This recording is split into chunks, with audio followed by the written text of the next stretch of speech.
Welcome. I can see the participant count going up. So if you've just joined, welcome. We're a little bit early still, so you get points for punctuality.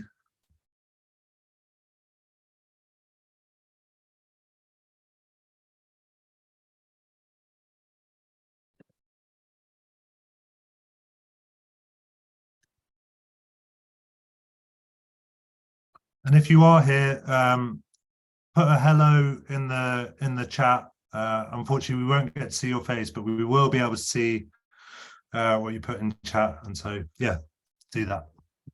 Hi, George.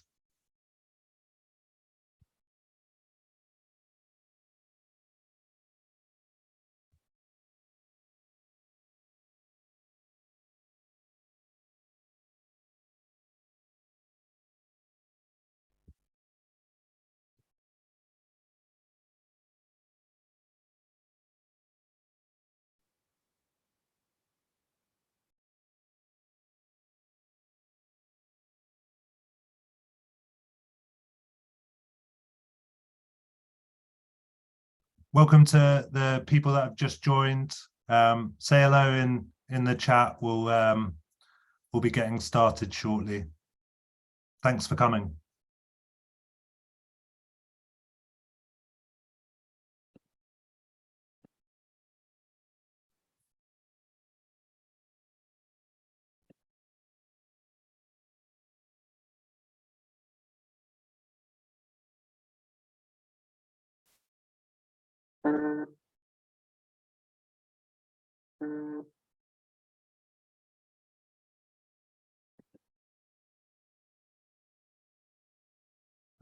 Welcome everyone that's just joined.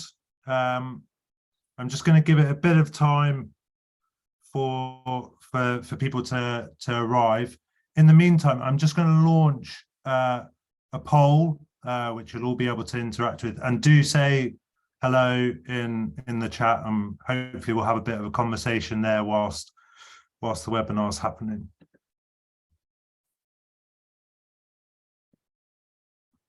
I feel like this webinar is testing how many things I can juggle technically at the same time with Zoom.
I reckon I'll get started. And if people join later, that's great, and they can follow along. So first of all, I just want to say a massive thank you to everyone that's joined. Thank you for coming along. We're definitely really excited about today's webinar, not least because I'm joined by two amazing guests, Scott and John, and looking forward to getting into the conversation with them. But I think personally for me, Web3 has been a space I've been actively involved in. I think it's something I'm very passionate about, and I've been working with interesting startups on their journey and helping to advise them. So it's great to have the opportunity today to kind of widen that conversation, and it's one that we've been talking a lot about internally and increasingly so with our clients.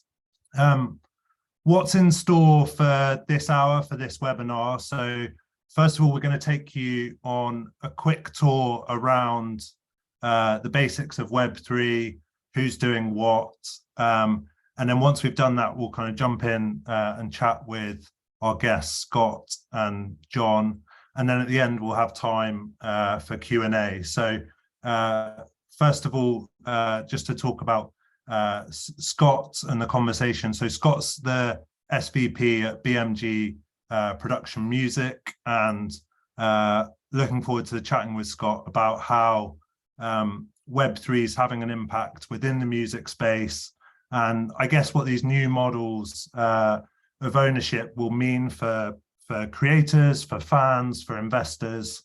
And then I'll be chatting with John. John is the Customer Engagement Director at Fortnum and Mason.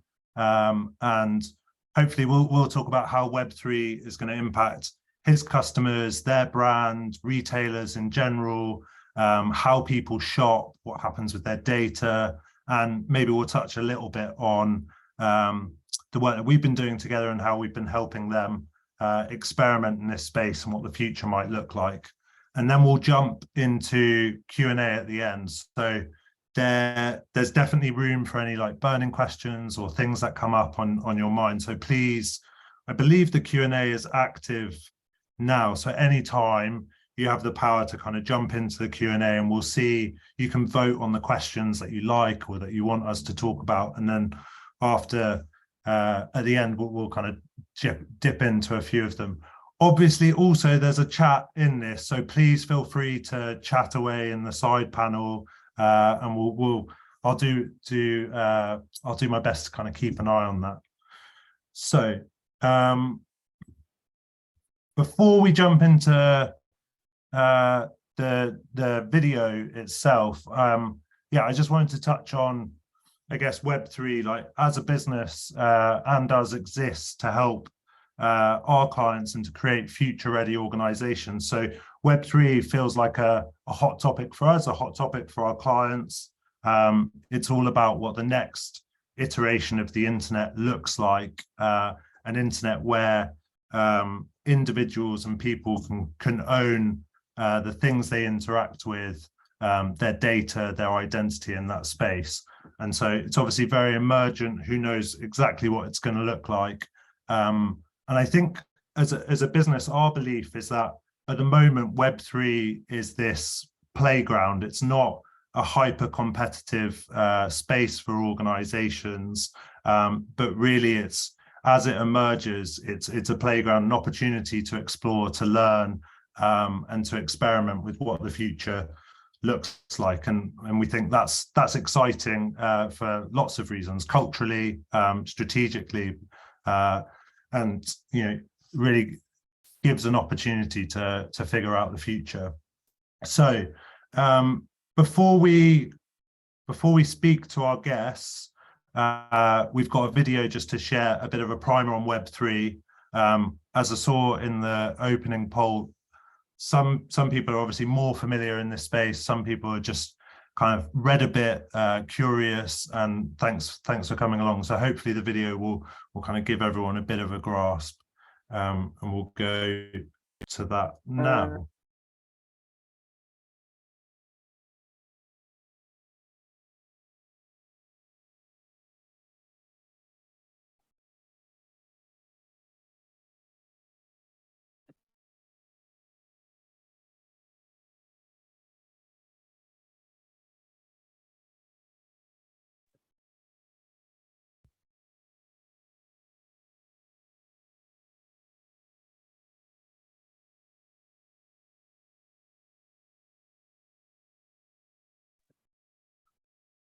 Bear with us, we're just trying to get the audio working. So if you can't hear, it's us, it's not you.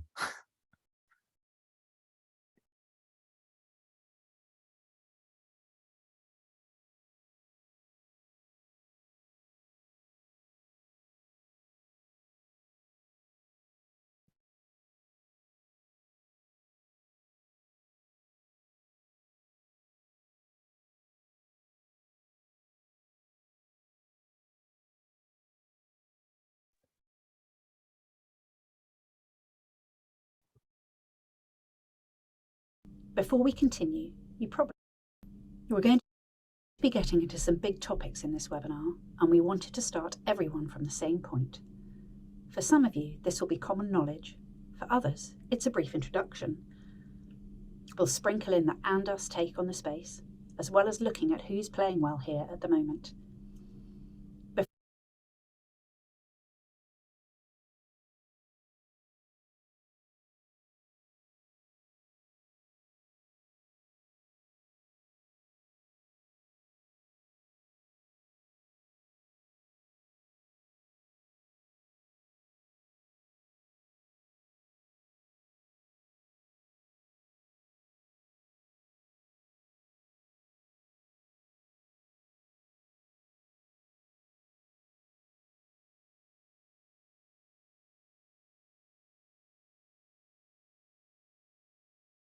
We're going to be getting into some big topics in this webinar, and we wanted to start everyone from the same point. For some of you, this will be common knowledge. For others, it's a brief introduction. We'll sprinkle in the and us take on the space, as well as looking at who's playing well here at the moment. Before we continue, you probably have a lot of questions. Every single one is valid, and likely also being asked by someone else. It can feel daunting though, so take a step back from the questions for a moment.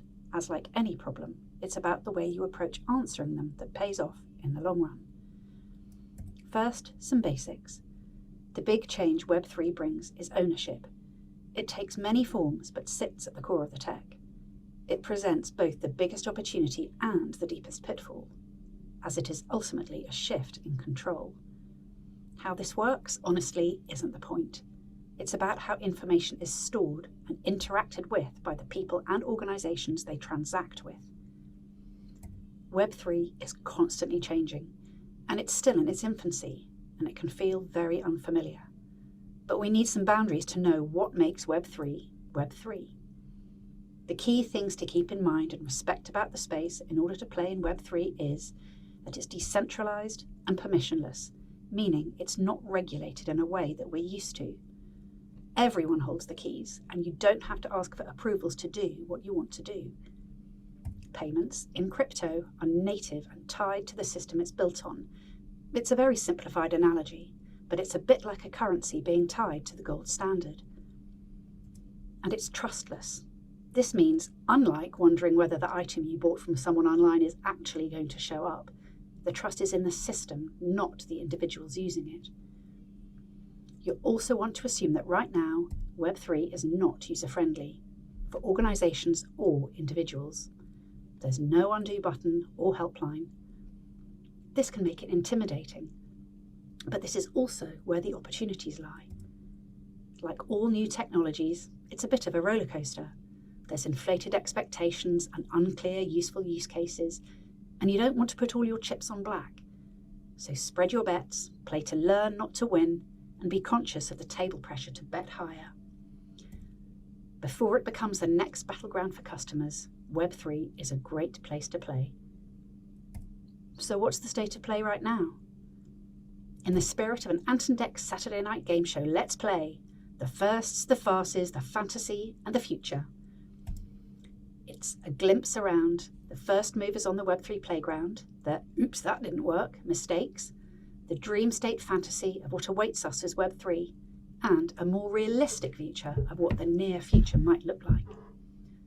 Let's kick off with Café 11 by Hennessy, a bold new take on the free-thinking cafe society of 1920s Paris, curating intimate cultural experiences at a series of unusual locations. On November the 4th, FWB minted 1,765 Café 11 NFTs, a number that pays tribute to the year Maison Hennessy was founded. Going beyond the usual artworks, this NFT grants a lifetime of exclusive community access to a series of curated live and digital experiences, getting you closer than ever to the origins of the brand. Then there's Gucci Vaultland. The super luxury fashion brand has developed a space where past, present, and future coincide, populated by exclusive artworks in collaboration with Superplastic, creators of animated celebs, vinyl toys, and digital collectibles. It's a clear acknowledgement by Gucci that success in Web3 involves co-creation and collaboration with others. No brand is an island in the metaverse. In fact, isolation is where the mistakes are made. Take Nike's swoosh, a high-concept virtual home for creators, thinkers, and designers the world over. Except only if the world over is within your region. Little details make a big difference in the ethos-driven world of Web3, where things must be accessible and editable by all, wherever you are. Then there are the big details. Just ask FTX founder Sam Bankman-Fried, who found out the hard way. One of the industry's biggest and most stable crypto platforms fell apart overnight as details emerged of how his exchange was actually run. This is an emerging industry where the risks and pitfalls are very real if brands aren't careful. But a Web3 future feels, in many ways, inevitable. In the longer term, there is the imagined fantasy that is pure and perfect. Think Steven Spielberg's Ready Player One, an immersive meta-reality like living in a game.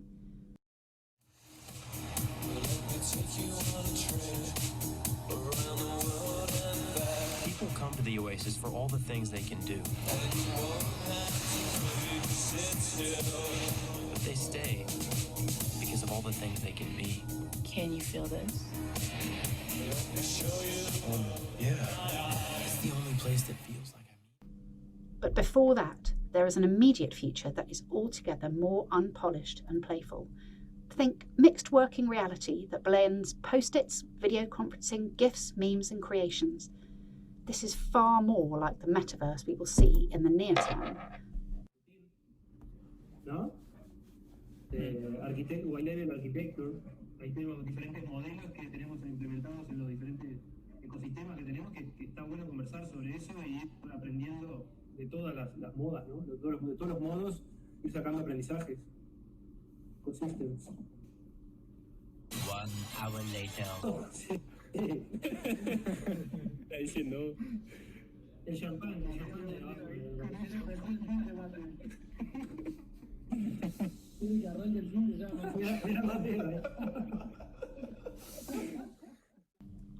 And this Web3 future is much closer than we think, with many industry titans building AI and Web3 into their ways of working. The cost of not acting is seen to be greater than the cost of experimenting and learning. This includes building AI-generated creative solutions into work streams, such as Art Generator Midjourney or ChatGPT to help automate asset management at mass scale, or to create expansive variation within big creative ideas like WPP's 50th anniversary campaign for Nike, Never Stop Evolving. In the words of William Gibson, the future is already here. It's just not evenly distributed yet. The questions we want you to consider to help shape your pathways into Web3 are: what do you see your brand doing first in the space? What is your number one issue to avoid? What do you see as your dream for your brand in the web space? And what do you think the future will really be in Web3? You can ask these questions and more in the Q&A at the end of our webinar. Thanks for listening.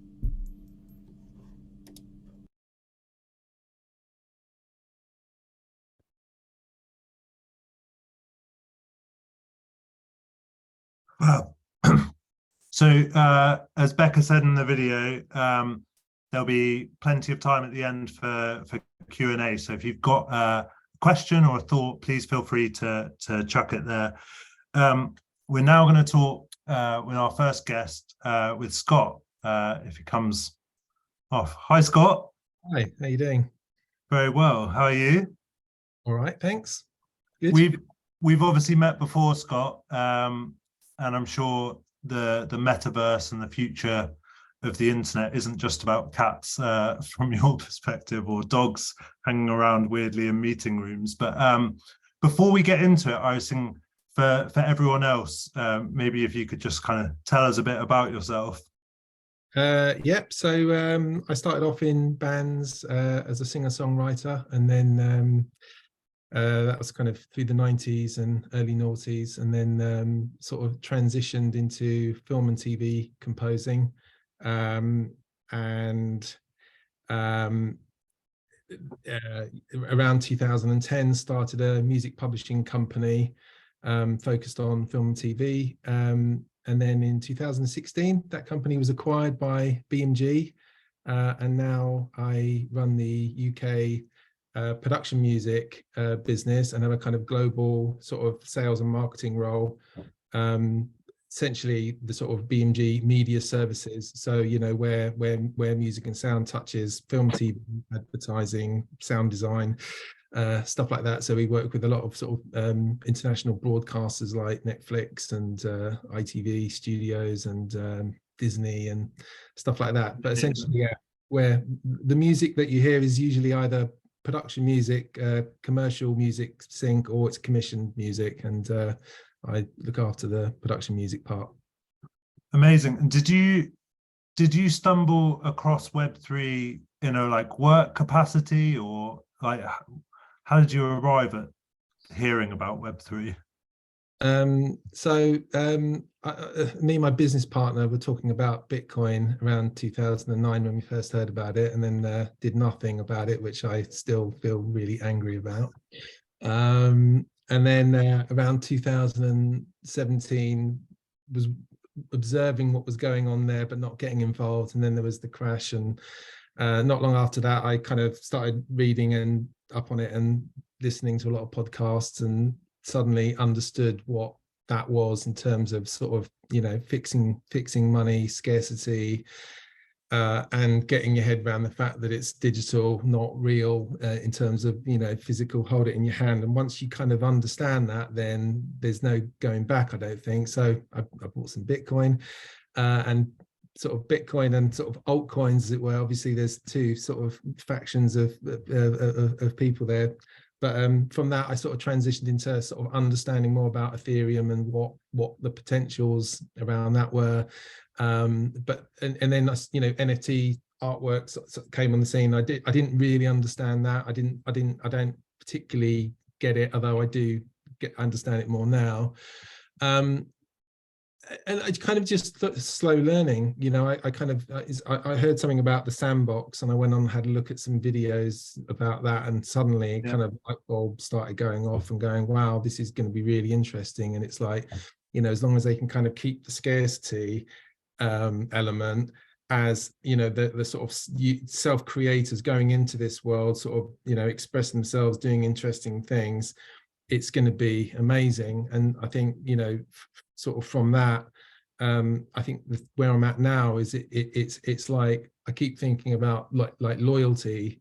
How does this create loyalty? Because obviously, you know, a smart contract, the information that can be verified and kept inside that, I think has just incredible potential for how people feel loyalty towards brands. So, you know, for example, you know, you might have reward points for your local supermarket, and you collect them, and you don't really have much choice because it's the local supermarket, and that you're kind of governed by distance and various things like that. But actually, you know, if that was kind of more token based, NFT based technology, and you could walk out and then trade those loyalty points with another token that actually you do prefer, so another supermarket that actually you would prefer to be shopping in if there was one nearby, you would swap those tokens, and the brand would suddenly realize, actually, we don't necessarily have the loyalty based on forcing people. It's in their hands, not our hands. So now we have to start really giving people what they really want. And that, I think, sets off a chain of events in terms of, you know, the authenticity of the brand, and does it really fit the customer, etc. Yeah, I think it'll be really interesting to see like which businesses decide to play with that first, given the potential like risk for that companies have. You know, like it's not in their interest, I guess, for people to swap their loyalty points. Or at least they don't. But I think a lot of brands will probably think that, you know, that's the advantage then. If you're like a new coffee shop and you're saying, and you're verifying that your beans come from blah, blah, blah, and that's all verifiable and checkable, and your employees are treated well, and everything's done the way, you know, you think your customer wants it to be done, those customers suddenly will feel that sort of community and loyalty to you. And then other companies will have to get involved because they'll see the damage it does to their business, and then it might affect them. Do you see that similar to I guess like the kind of the arrival of Spotify and Netflix, that there'll be some sort of new startup that really forces business into a new way of doing things, or like where do you think it goes? I don't know, because I think the thing with Spotify and Netflix is you couldn't have predicted that model in a way, because the old model was, you do things one film at a time, one album at a time, and it was such a paradigm shift that you have all this available. And of course there's pros and cons to that in music. I mean, I love the fact that anyone can listen to anything anymore, because not speaking as somebody for a major music publisher, but the fact that music, the fact that major artists would release an album and everyone was almost dictated to what they would have to go and buy that month. So if Madonna was releasing a new album in the 90s, that was the only album you could see anywhere, whereas and that kind of squeezed out a lot of kind of independent up and coming artists, which actually might be more suited to that, to the person listening. Now with Spotify, it's completely open. It's almost like every genre is available. They're all successful at the same time, and again the user has the power. It feels like to me that music's been a big part of Web3, certainly, with music NFTs, and with in the metaverse or sandbox. Obviously, people like Snoop Dogg have played a very, very visible and doing lots of things in there. Are there things that have piqued your interest in the music industry? Yeah, I mean, it's kind of not core to my actual day to day. There's kind of other departments that are really looking into this and sort of dropping music NFTs and stuff. Yeah. But what I do think is interesting is just the potential for the technology to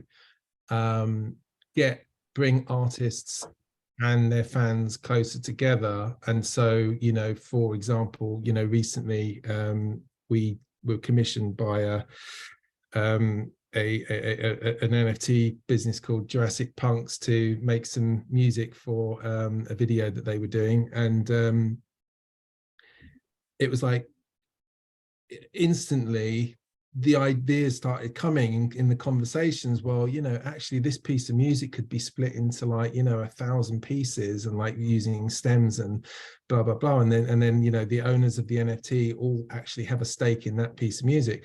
And that's for something associated with obviously another, that's more about the Jurassic Punk brand than the piece of music, but it gives them something else, an added value to the sort of the visual NFTs that they own. So if you're a music artist, it's like, does a fan buying an album give access to, additional merchandise or entry to hear an album first in a sort of, Web3 setting, or actually have the kind of an exclusive part of the audio, the mix or something like that, which, in the future becomes more valuable and maybe they can sell it on.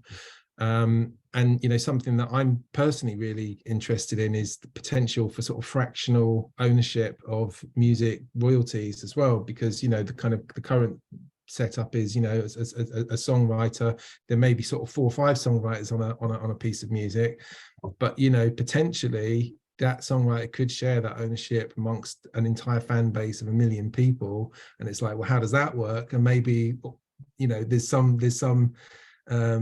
technology in this that kind of gives people that ability to not only own it but potentially even earn a royalty from it, which for me answers the biggest question and biggest the issue that most people have with NFTs, which is there's no intrinsic sort of value to to it, or there's no real utility. It was like, well, if you own something that if you have something, an asset that earns you a royalty, well, actually that really is a serious asset to take seriously.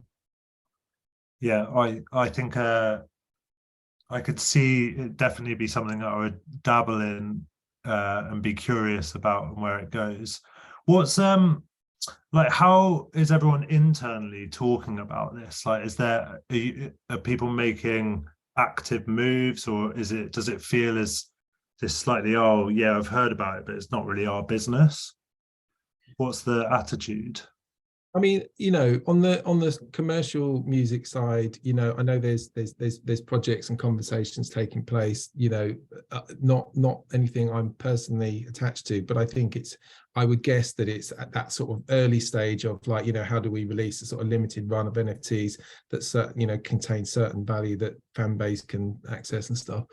And in my area, I think we're probably more concerned about AI and what that does and how we can sort of where we go with that.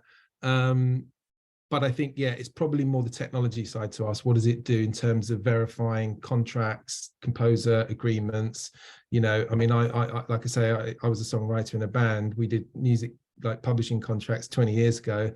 I recently looked at those contracts and saw completely different things to what I thought the agreement was, and some things have been lost, and then that information didn't match what was kept on the local Performing Rights Society database. And I was like, actually, I don't think there is any cast iron truth to what that contract should have said now, because, you know, parts of the chain have kind of aged and contracts have been lost. Well, you know, blockchain would completely solve that. It feels like there's lots of opportunity now that whilst it might not be a significant like revenue commercial opportunity, the ability to learn how to do these things and to do them, I guess, smoothly and at scale, and when things are beyond borders, and how does all of that work, feels like a good moment.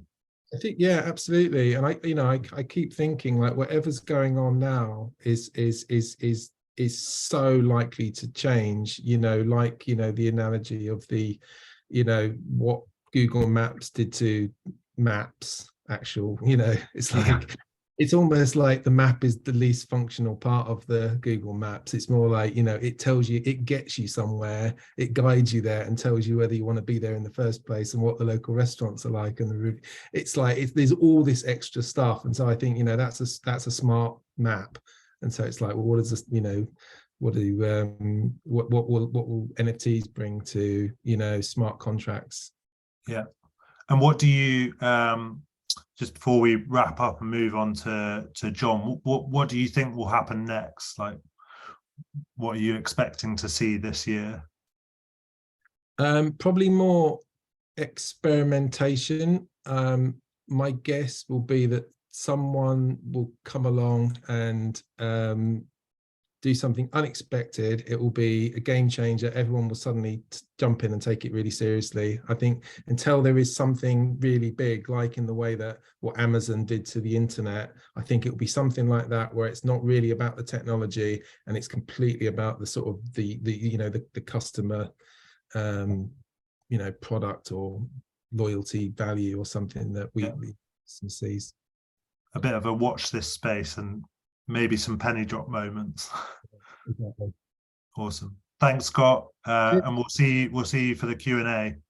Great, thanks. Hello, John. Hiya, how you doing, Rob? Very well, thank you. How are you? Yeah, very well, thank you.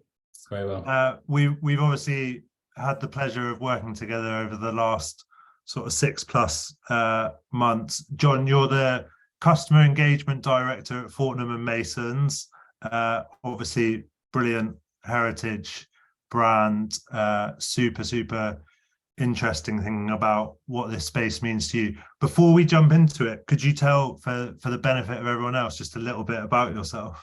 Yeah, unfortunately I wasn't a rock star like Scott, but my sort of background is a bit more like from a work perspective. I've worked in businesses, mainly subscription-based businesses like Sky and QuickBooks and News UK, and then this is really sort of my first role in retail. So it's been really interesting to understand all of the different sort of facets that exist in this business, and quite a lot of similarities to I think how retail is changing in a way that subscription businesses have worked for quite a while. There's probably quite a lot more around, you know, building loyalty and, you know, understanding more about a customer base and interactions and that sort of thing. So I've kind of come into a new role at Fortnum's to hopefully help with more around kind of customer insight, more around how we engage customers, and more around how we can build, personalized and targeted experiences.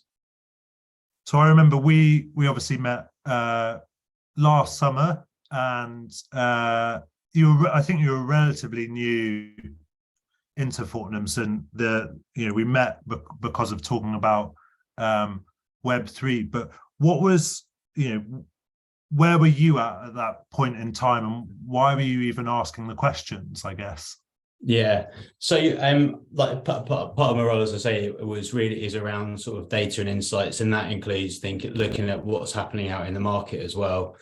And some of the sort of things I follow, like the kind of Vogue business updates and that kind of thing, there was a lot of sort of interesting information that was coming out about the sort of changing luxury consumer, what was happening in the marketplace at the time, and sort of different expectations from people moving forward, kind of different generations starting to shop, money moving into a different area.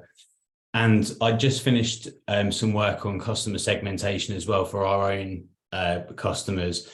And what I saw in there kind of convinced me that there was definitely like some opportunity for us to be exploring what was going on, within the sort of Web3 space. And I think sort of what we saw happening was there were lots of experiments happening, like lots of the sort of fashion houses were putting out lots of different experiments. We saw lots of things coming from Burberry working together with Minecraft. We saw, a ton of different things there. There was lots of things we were noticing that were happening in sort of physical and digital spaces, which really interested us as well, because we've obviously got quite a famous shop in London, which is a great physical space, but having the opportunity to connect that to something digital. And I think, as sort of Scott was saying about NFTs, I think there were some really interesting things that were happening where we were seeing people adding utility to NFTs in terms of building customer loyalty and thinking about the value that those might hold in the future for people. And I think those are the sorts of things that really interested us at the time and made us think, what could we do in that space, and what might an experiment look like for us if we were thinking about exploring there. I think we probably, like a lot of businesses, felt like, or brands felt like, we didn't want to get left behind and miss out on doing something. So there was probably a little bit of FOMO going on, and I think we were, it was very, very much in a lot of hype around it at the time. I remember, or my memory of the early conversations were really boiled down to this thing of like, we can see stuff happening that definitely feels like this will happen to us as an industry at large, and there's this opportunity now, but like, how do we play with it? Yeah. So obviously over the last 6 months, we've been working together, thinking about those things and what that looks like. Can you share some of that journey with everyone? Yeah, definitely. So I think, like, right at the very beginning, as part of looking out in the marketplace or what else was going on, there were probably a few things that we realized quite early that were going to be very important to us, like right at the outset, which were needing a really strong partner in terms of someone that really knows how Web3 works and what it's all about. We knew that what we wanted to do something that was authentic to our brand and something that was meaningful and that would add value, in that Web3 space.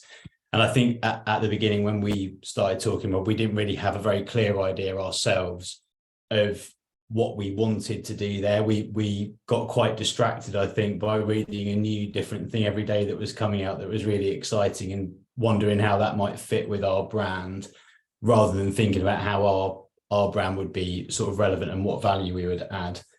And I think also at the beginning, we were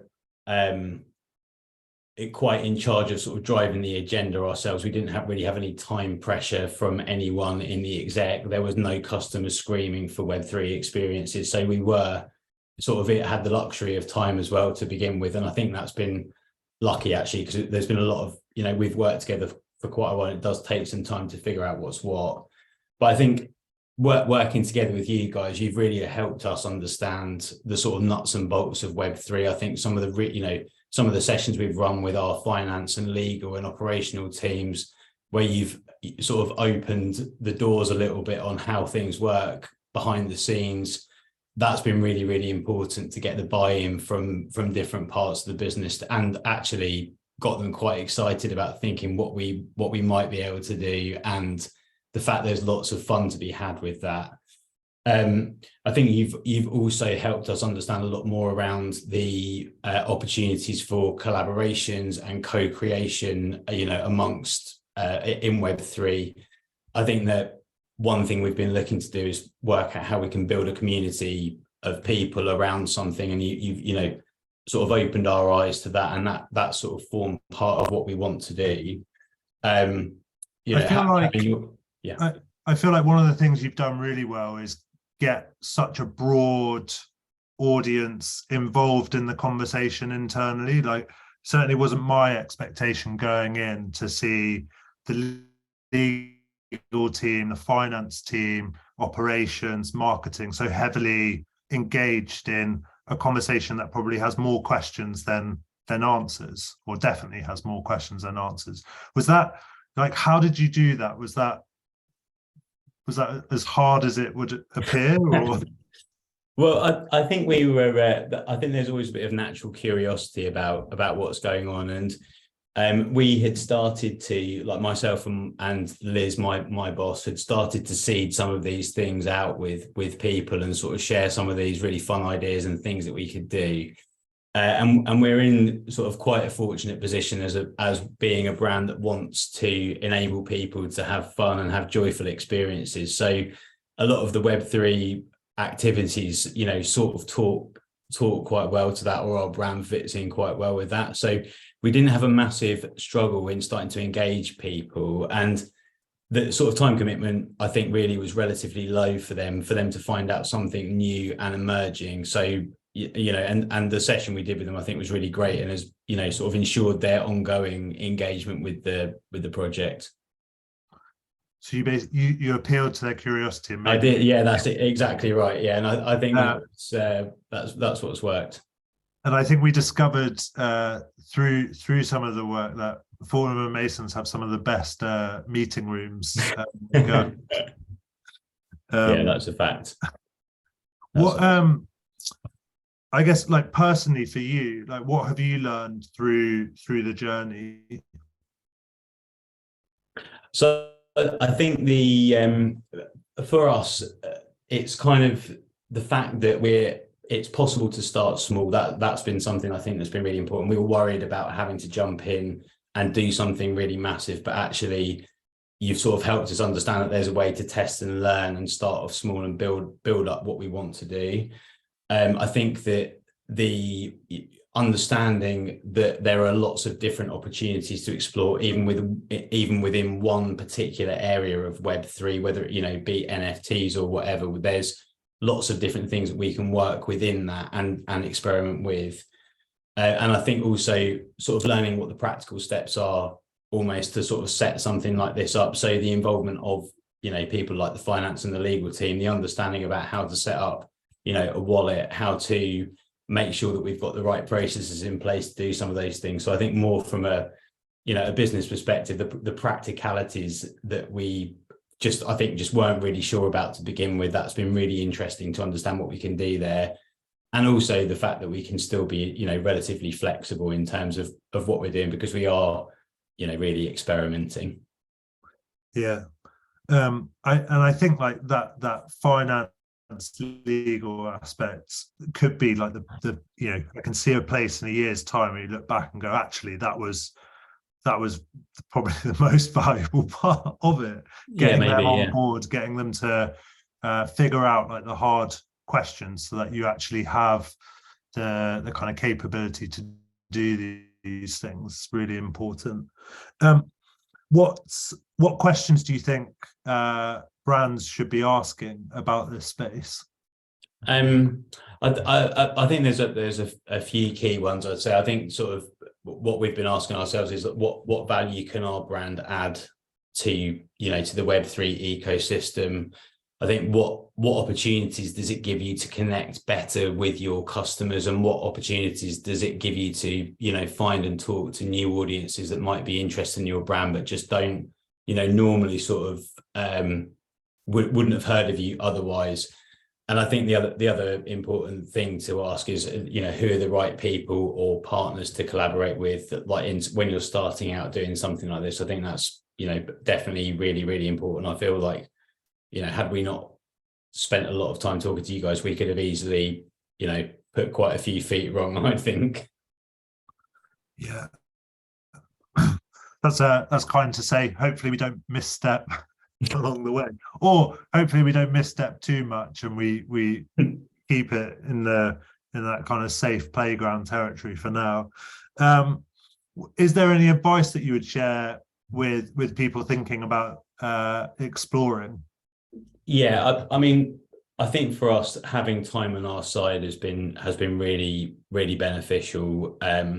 I do really think it's, you know, as Scott was saying as well, it's an area that's changing so much. There's lots and lots of different things to try and understand, and having the right amount of time to do that's really important, so you can find the right space for your brand to work.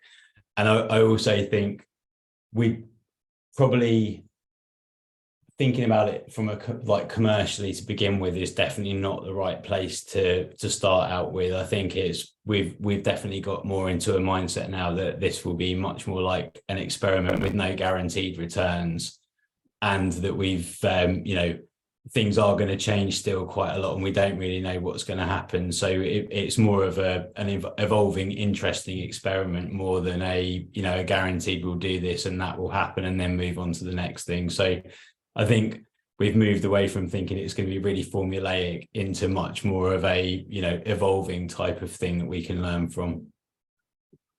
Yeah. And I think we're seeing that a lot actually with, well, so I was at an NFT conference in Paris over the weekend, and that kind of, there was one of the speakers was from Pernod Ricard, and they were saying very much the same things, that for them this is about, you know, the next version of the internet is going to happen and we don't yet know what that looks like, so treating this as our opportunity to learn so that we're prepared very much feels like the sentiment that hearing across the industry. So I'm going to, hopefully we'll get Scott to pop his camera on and come and join us. We've got a few questions that have been chucked in. If you haven't chucked any questions in, you still have time, so feel free to do that.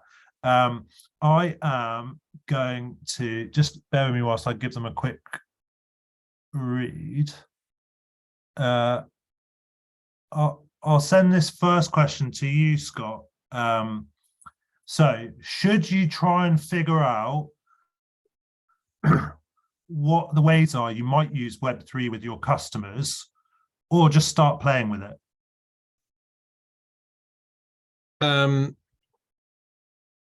I think just start playing with it. I think, you know, like John said, don't necessarily expect massive kind of bold returns or anything, but be looking at ways of adding value, be looking at, like, you know, does this contribute, you know, is there a community in this, is there value, and then just see how it evolves.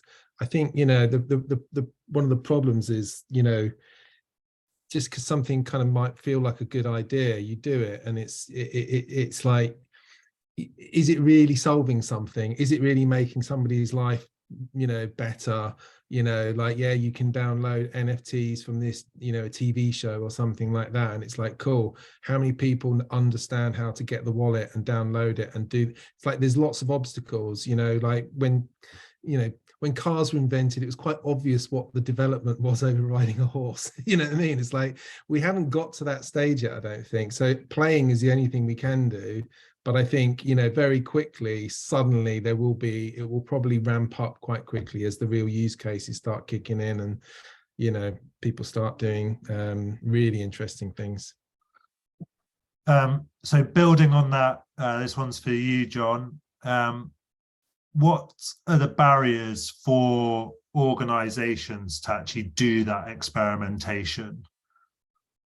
Well, I think if you take our brand as an example, as you said, it's it's a real heritage brand. So I think there's obviously the initial thing, which is the worry of doing something that you don't really understand that much about. I think some parts of this can be a little bit murky in terms of like who you're gonna partner with. So I think, outside of the obvious kind of resource and cost questions, if you get over that, I think it's working hard to try and find trusted partners and people that you think have got affinity with your brand, and sort of people that you can trust and trust to work with. I think that's still, that's where we're really focusing in on now, is to try and find the right partners to work with and make sure that we can work effectively and trust them. I think building on it in terms of what I was saying, what you've done really well with this, and I think for a lot of companies is a challenge they need to overcome, is make the space and the time for a really broad group of people across the business. I think experimentation is really hard when it kind of sits as this thing we talk about but we never actually do, or it's only in this bit of the business rather than with everyone. And so I think what you've done there has been really impressive and good to see. We enjoyed seeing that. I'm gonna stick with you, John. There's one more. Is there a particular part of Web3 that you think will have the most relevance to your business? We're really interested. I think all of the really exciting things we see, or the things that always get us talking the most, are probably this sort of idea of NFTs and what we can do with them in the future. I think as much about how we can treat them as tools for loyalty, or how we can create exciting surprises for customers sort of based on on our brand.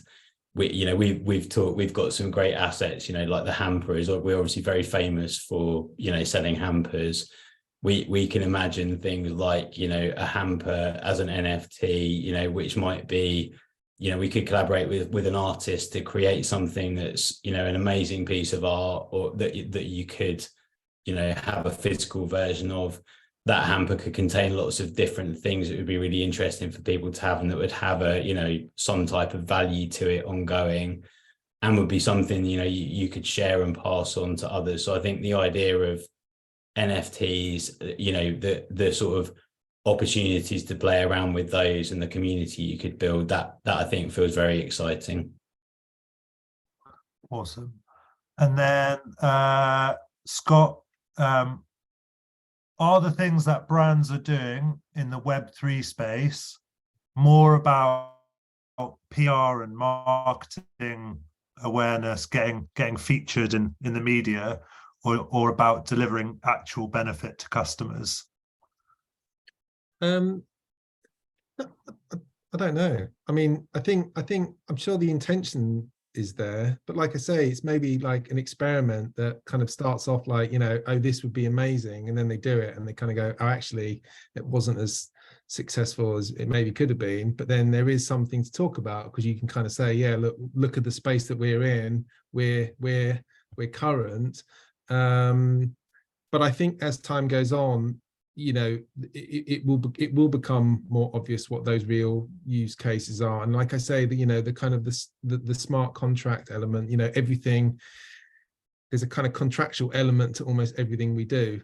So when if someone's buying the Fortnum Mason's hamper, there is a contract taking place there, and it's those kind of little things that they're probably the kind of technical uses that start popping in that become really important to business. How you can speed up the relationship with a customer, and that's the stuff where I think it gets really interesting. And it's probably not obvious then to people that there's even blockchain technology being used. It just is.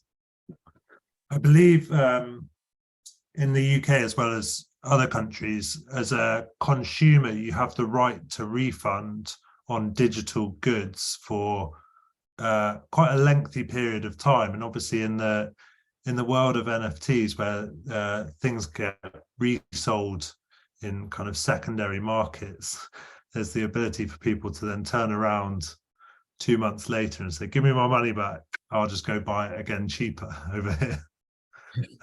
So I think that sort of stuff will be interesting for brands in that world. I think I'm going to do one more question, and John, this one makes sense for you. Is there something helpful to get the right people in the room without scaring them off?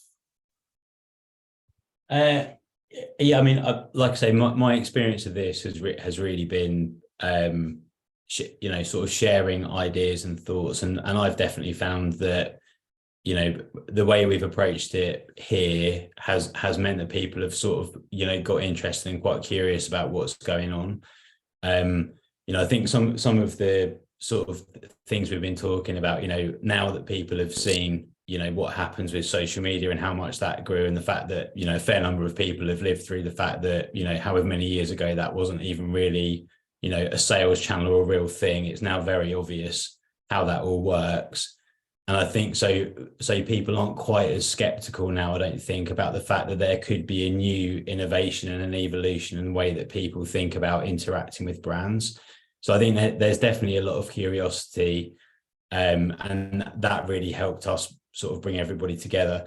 And I think also, you know, just sort of being quite honest and saying, we definitely need some help from your teams and we want to work on this together has been really important. You know, we don't know how we should set ourselves up, you know, from a financial perspective to think about buying crypto or trade, you know, if that's what we wanted to do, or from a legal perspective, how we make sure that we protect our customers and how we protect ourselves, or from an operational point of view, some of the things that might be involved in, you know, creating physical and digital assets that need to be swapped out and that kind of thing. So, you know, I think it's sort of genuine curiosity, and also just a kind of asking people for help, because we really do need it and don't understand it all that well ourselves yet. Awesome. And obviously making it fun. And obviously making it fun, yeah, and adding biscuits and that kind of thing to the meeting is helpful. And biscuits. Top tips. Fab. Thank you very much. We do have a little bit longer, but what I want to do is make sure that we wrap up and finish on time. Obviously want to say a massive thank you to everybody that's joined, but a huge thank you to you, Scott, and to you, John, for taking the time, joining the conversation, being curious and up for it. Really appreciate it. And yeah, for anyone that wants to continue the conversation beyond this, we're always up for chatting. It's an ever evolving space, and plenty to learn, not just now but in the future as well. And I believe we can share the video afterwards. So yeah, thank you very much, and I hope everyone has a great rest of the day.